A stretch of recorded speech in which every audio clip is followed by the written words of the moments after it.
Alright, I'm here with a new pickup video going over some Switch pickups that I've gotten over the past few months. I did a video kind of like this last year, and people seem to like it, so I figured I'd do it again.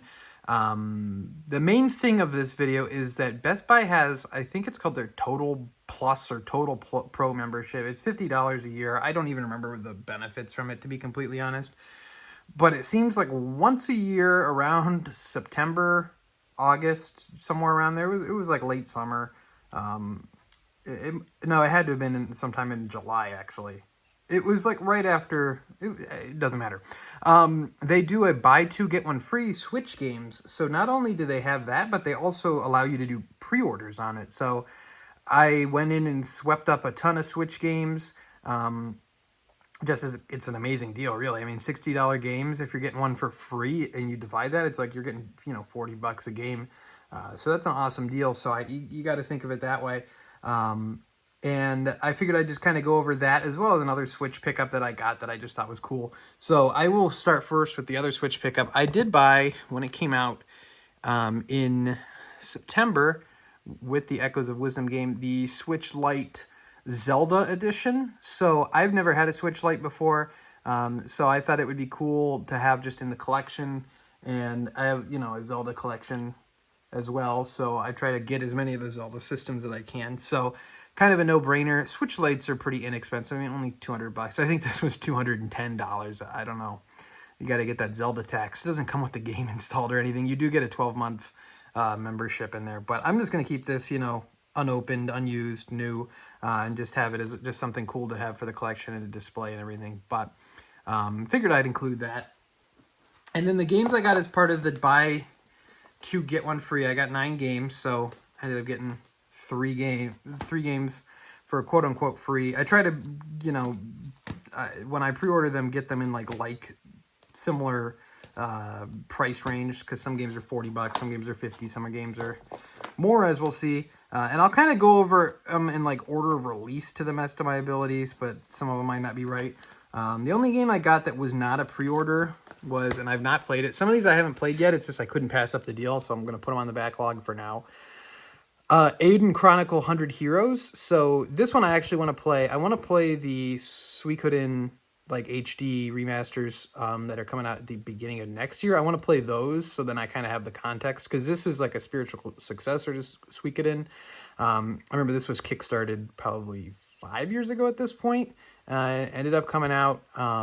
The creator unfortunately passed away, the Suikoden creator, like right before the game came out. So that kind of sucks. But well, I mean, I guess it sucks. Someone died, not just kind of. But I've heard good things about this one. I want to kind of have the context. I like to be able to be like, oh, so this is what they're drawing from. This is what we're getting. And I've never played the Suikoden games before, so. Well, I guess not never. I tried 2 for a little bit, but I didn't get very far into it. It was on when it was on PS3, like the classics, when they put it on there. Next that I remember coming out, I guess the first of the games that I remember coming out. So I have not played a whole ton of Switch this year. I just feel like I don't know. I've been playing a lot on PS5. I have played a ton of games this year, but I've beaten fewer games than I usually have, because the games I've been playing are like long games. Like I played through and platinumed Like a Dragon Infinite Wealth, which took 110 hours. I played Final Fantasy VII Rebirth, which took forever. I played Persona 3 Reload, which took forever. I played Metaphor Fantasio, took forever. I played through the Apollo Justice trilogy. That took 90 hours to beat those games, all 3 of them. So I've played a ton of games this year, a lot of hours in games, all on PlayStation 5 for the most part. So the next few months, there's not really anything I want to play coming out. So I'm going to probably, this is the stack of stuff I really want to dig into. But one that I did play played this one all the way through, Famicom Detective Club, Emo The Smiling Man. This was really cool that they did this. So they did the remakes a couple years ago of the Famicom and Detective Club games. Mages developed them, who are known probably best for science adventure series with like Steins Gate, those games. And I'm a big Mages fan. I'm a big fan of the whole science adventure series. And they they did a good job of capturing like that original Famicom Detective Club. Like it's those games with a really nice, art style, really nice fresh coat of paint. But as far as the gameplay itself goes, it's a little bit archaic, just how you have to do. And this feels like it could have been a remake of a game that came out right after those games, like the actual third game that came out years later.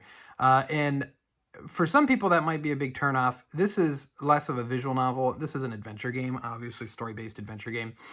And I still really liked it. The story was really good. It's a slow burn for sure, but I think once you get into it, it's pretty interesting. Interesting that Nintendo would kind of go with something like this. And I just like that Nintendo's like, yeah, you know what? Sure, let's do another Famicom Detective Club. I mean, I'm sure the budget was small. They want to, have games coming out for their system in its final full year. So it's just interesting that they're like, yeah, it's Famicom Detective Club 3, why not? M-rated, surprisingly M-rated for a Nintendo game. Like, some of the content in there, I'm like, oh, wow, they this went kind of hard for a Nintendo game. And I know, I mean, people are like, oh, they got Bayonetta or whatever, but this is like a, first-party Nintendo series, so it's just interesting that they do that. I hope they keep mages around. These can't make too much money, but I also can't imagine that they would, lose too much money, or I think that they would have their fan base and it would just sell steadily. And I can't imagine the budget on these is too high. They don't need to be. They look really nice. Artistically, they're really nice. They're well written. They're really interesting, presentation-wise and story-wise. So I would just love to have, one of these come out, maybe every couple years, just new Famicom Detective Club adventure. Something I really appreciated is it's like 10 to 12 hours long, somewhere in that range.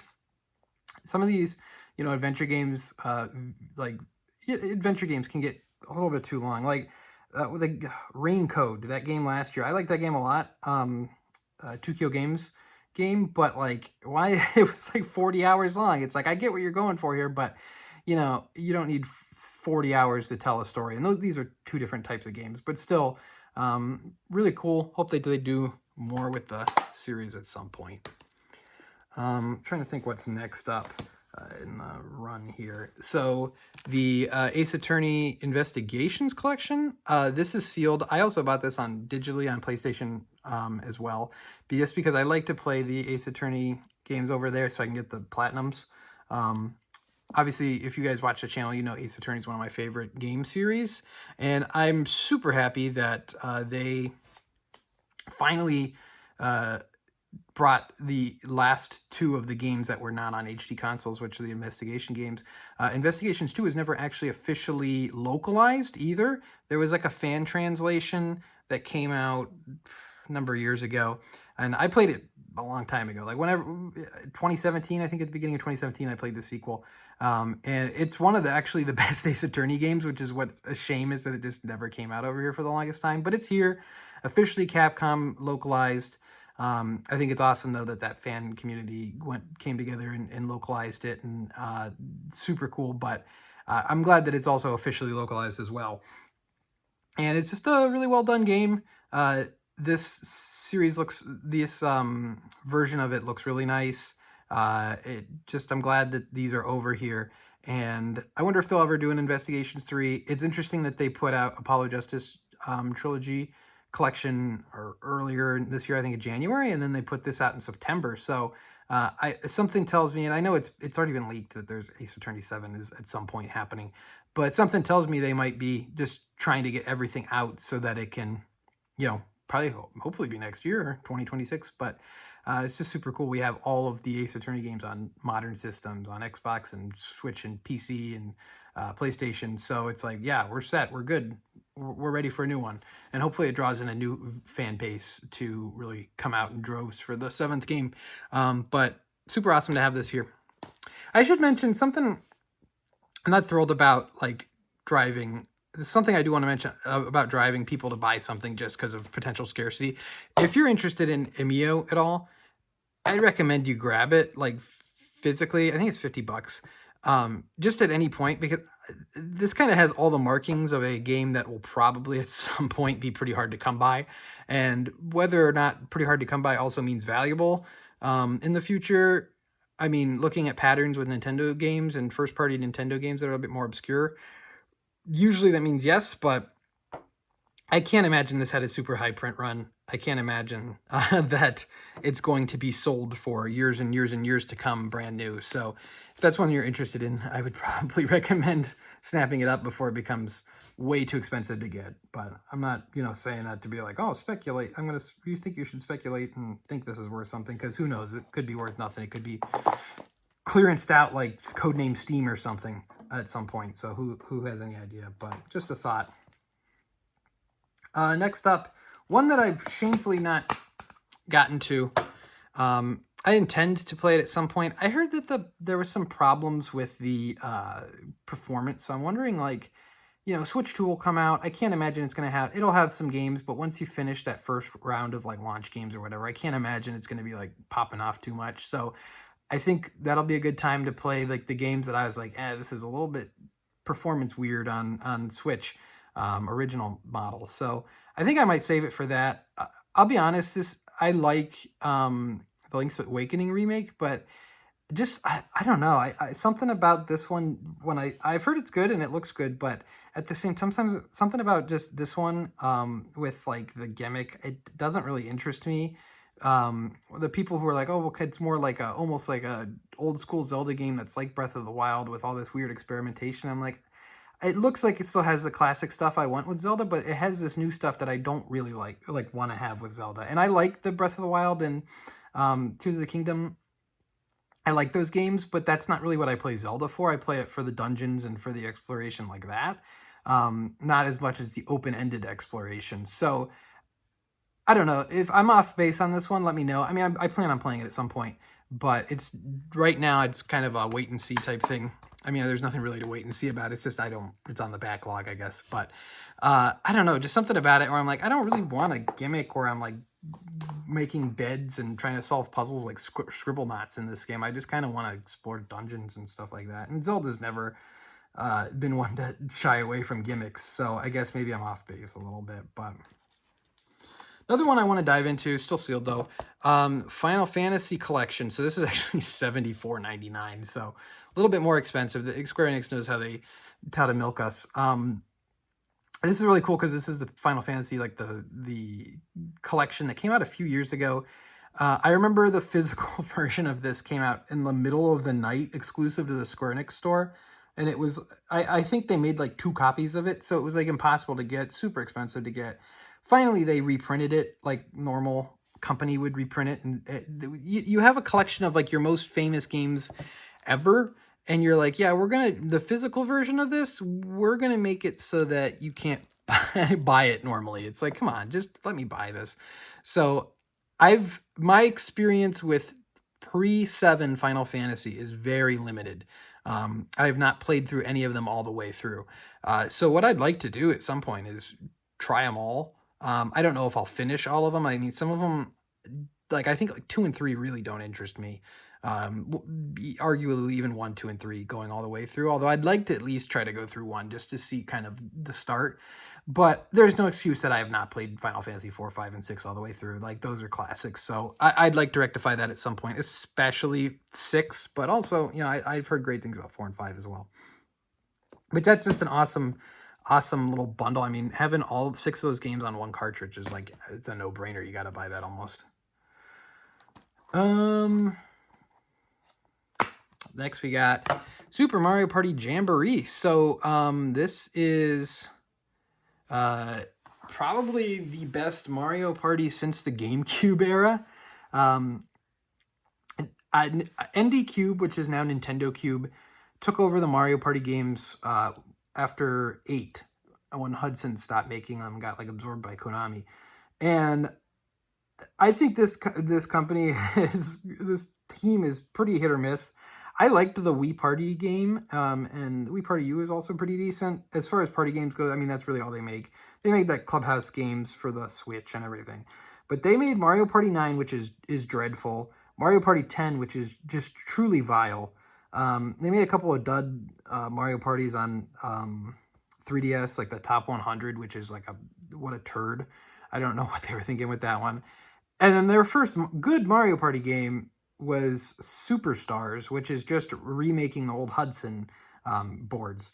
And they made Super Mario Party, which it was like, this is like halfway there, where it's like, it doesn't have the stupid car that makes me want to kill myself, but it also, you have to play with this one Joy-Con. That's the only input method. Some of the mini games aren't great. The board design was awful. So Super Mario Party Jamboree is great, though. This, like, they finally did it. I'm like, man, perfect online play. And they give you 3-month individual online membership. But perfect online play, absolutely no problems there. Really good board design, really unique like board design. Really good board gimmicks. Like this is like completely, you know, new stuff to the series. No stupid gimmicks that like that I hate, like a car or whatever. Mini games are good. Good mixture of old mini games and new ones. They kept the hyper realistic meat that was in the past game with the one mini game with the hyper realistic meat cube. Now they have like a hyper realistic meat steak. So that's good. I mean, they nailed it finally. I don't want to give ND Cube too much credit because they had like 15 years of making Mario Party games that sucked balls, but at least they got there in the end. This is a good Mario Party game. I would say if you're going to get a Mario Party game on the Switch, probably the one to get, unless you want the nostalgia of like Mario Party 1 through 3 remake boards and older mini games. But if you want a new Mario Party on the Switch, that's the one to get. Mario and Luigi Brothership. I've not played this one yet. Interesting that Acquire developed this one, and also interesting that I believe this is the first Mario game on Unreal Engine, which is so strange, but it reminds me of when there was no news in the Nintendo Wii U era, so anytime there was like a Mario on Unreal Engine YouTube video that came up, people would be like, yeah, look at this, check this out, and it would look like abject crap, but people would be like, yeah, they got Mario, and it's like Mario, it's like a really gross looking Mario running around like a completely plain generic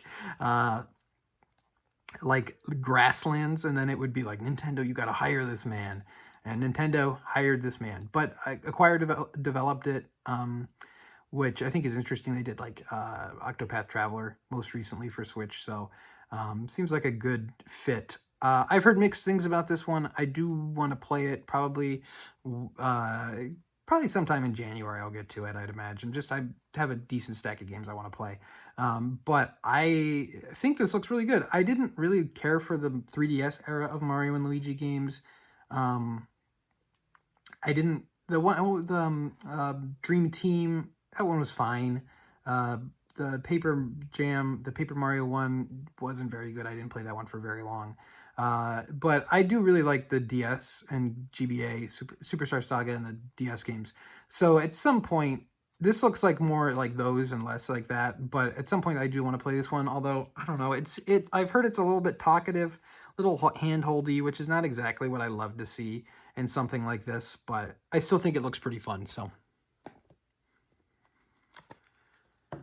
Dragon Quest III HD remake. This one's been a long time coming, but another one. I just gotta get the stupid. I gotta get this off the backlog. Too many RPGs this year. Too many great games to play. But this one just arrived in the mail like 2 days ago, so I haven't got a chance to play it. But I like the HD 2D art style. I think it's super cool. And Dragon Quest III I know is like an all-time classic. I know it's probably the most famous Dragon Quest game. One of the most influential games in like Japanese gaming history. So it's one I definitely want to give a go. And I think it's awesome that they're also remaking 1 and 2 in the same style. So I don't have like a ton of experience, like once again with older Dragon Quests like this. So I think this could be a good starting point for me. And then finally, this one just showed up today. I popped it in just to see what's up, but Capcom Fighting Collection. So this is really cool. I didn't buy it when it came to the eShop because I waited. I think it came to the eShop and digital stores like 2 months ago or something like that. But this is an awesome collection. First of all, amazing cover art. I mean, you almost want to just get this physically just for the cover art alone. Amazing cover art. There is like a comic book or something inside, which is cool. You don't really often see any kind of like paper or anything like that in a Switch game anymore. You very rarely see the clamps in there actually used to hold something in, so that's super cool. But awesome lineup of games here. some of the fighting games, and then also like the Punisher side-scrolling beat 'em up and everything. But Marvel vs. Capcom and Marvel vs. Capcom 2 finally playable on like a modern system. You don't have to shell out $200 or whatever to play the PS2 or Dreamcast versions. This is a no-brainer. Online play, this is another no-brainer game. And I'm like, yeah, thank you, Disney. You know, a lot of these games like this end up in just like licensing limbo forever. And this is just one of those things where it's like, yeah, you know, I don't like to hand it to Disney too often, but you got to hand it to Disney every once in a while. It's just like, yeah, you have this. It's just sitting there. Capcom wants to do something with it. You can get a nice little, essentially free money. They don't have to do anything. Just take a check, and a bunch of people are going to be happy and getting something pretty cool. So, and Capcom's awesome. I mean, it goes without saying, of course, these games are great, but they're so good about having just these collections and having all of their older games like playable on modern systems. They're so good at that. So it really is awesome to see. But Marvel vs. Capcom 2, probably the greatest of all time fighting game. Let's be real. Especially the classics. Completely amazing art style. Completely amazing visuals. Such a cool roster. Of course, the music.